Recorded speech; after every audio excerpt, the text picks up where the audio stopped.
Happy Tuesday and happy first day of fall. It's hard to believe we're starting another season here. And I just wanted to show you kind of the details of what's happening with our fall equinox. So, taking a look at this graphic, we can see here we're looking at the equator and breaking down the details. The most direct rays of the sun move south of the equator when the fall equinox begins. And it officially starts this morning at 6:31 a.m. So, we'll be right here on Daybreak to celebrate that for you.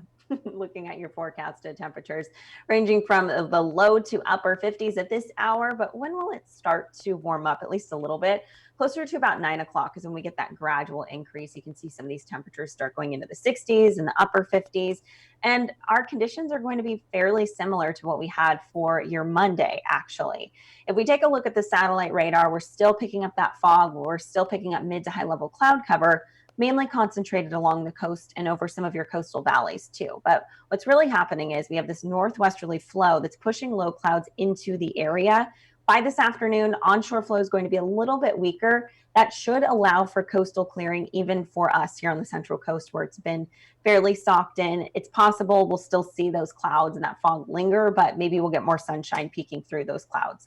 And for your microclimate model here, it does show those pockets of clearing opening up slightly along the coastline here. We're still going to be dealing with that overnight marine layer, but I will say tomorrow it's going to let up a lot more. And that's because we do have some high pressure that's actually building over the state. That's going to allow for slight warming and a little bit of clearing too for us. Watches and warnings, not much going on here, except for the fact we do have a small craft advisory in place through early Thursday morning off of our coastal waters here.